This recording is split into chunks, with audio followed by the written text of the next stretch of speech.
شیخ یہ سوال آیا ہے کہ ظالم حکمران کے سامنے کلمہ حق کہنے والی حدیث کو لے کر آج کل لوگ اس حدیث کو یعنی غلط استعمال کر رہے ہیں، اس کے بارے میں کچھ نصیحت چاہ رہے ہیں شاید۔ یہ تو تب ہے نا جب حاکم سامنے موجود ہے، سامنے اگر موجود ہے تو اس کے سامنے کلمہ حق کہیں، اس کو نبی صلی اللہ علیہ وسلم نے افضل الجہاد کہا ہے۔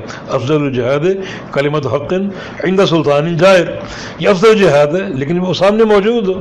اگر وہ سامنے موجود نہیں ہے، آپ اپنے مسجد میں ہیں یا اپنے چوک پہ کھڑے ہیں اور وہاں آپ اس پر تنقیدیں کر رہے ہیں اور سمجھتے ہیں کہ یہ ہم بہترین جہاد کر رہے ہیں، یہ جہاد نہیں بلکہ یہ فساد شمار ہو سکتا ہے۔ یہ افضل جہاد تب ہوگا جب حکمران آپ کے سامنے ہے اور آپ کھڑے ہو کر کلمہ حق کہیں، یقیناً یہ جرت کی بات ہوگی اور یہ شریعت کے مقاصد کے مطابق ہوگی۔ لیکن اگر آپ اس کی عدم موجودگی میں لوگوں کے بیچ میں کھڑے ہو کر لوگوں کو ابھاریں گے اور اس کے عیوب بتائیں گے تو یہ جہاد نہیں بلکہ یہ فساد ہوگا۔ دیکھیے امام مالک رحمہ اللہ پورا مدینہ ان کا مرید تھا، ان سے محبت کرتا تھا، اور وقت کے حاکم نے ان کا چہرہ سیاہ کیا اور ان کو گدھے پر بٹھایا، گھمایا۔ جب ایک مقام پر جب ایک بالکل بازار کے وسط میں پہنچے اور پوری دنیا اکٹھی ہو گئی، امام مالک چاہتے تو حاکم کے خلاف بات کرتے، لیکن کوئی بات نہیں کی۔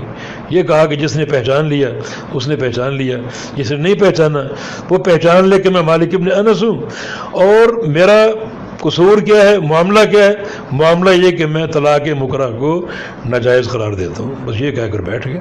اگر چاہتے تو اپنے حاکم کے خلاف بات کرتے اور لوگ پھر ابھرتے اور ایک فساد اور فتنہ قائم ہو جاتا، لیکن یہ منہج سلف کے خلاف ہے۔ لہذا جہاد اور چیز ہے اور اس جہاد کے نام پر فساد یہ اور چیز ہے۔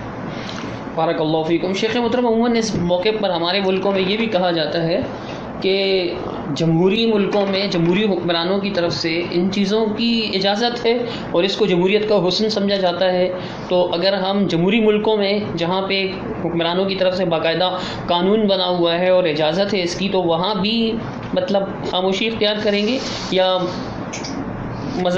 عام مقامات پر ان کی مذمت کی جا سکتی ہے؟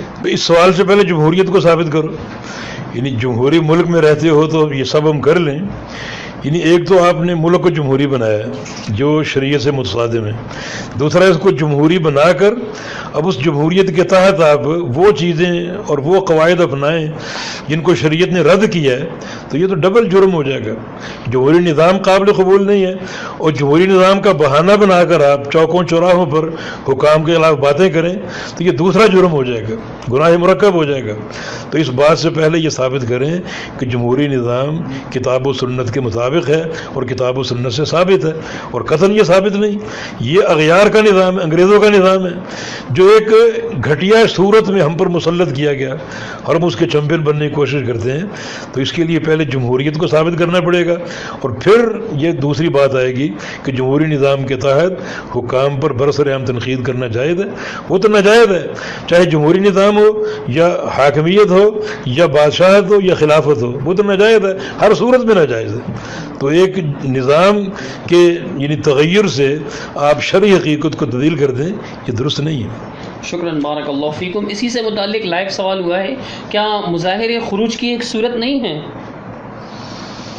یہ خروج کہہ سکتے ہیں اسے؟ نہیں، مظاہرہ اگر صرف حاکم وقت تک بات پہنچانے کی حد تک ہے اور ان تمام قیود کے ساتھ جو ہم نے بتائی ہیں، کوئی ٹریفک جام نہ کیا جائے، کوئی خدل واقع نہ کیا جائے، کوئی راستہ بند نہ کیا جائے، بلکہ جہاں ایک مؤثر آواز پہنچ سکتی ہے وہاں 10 افراد 20 افراد جمع ہو کر اپنی آواز پہنچا دیں، تو یہ آواز پہنچانا ہے، یہ خروج نہیں ہے۔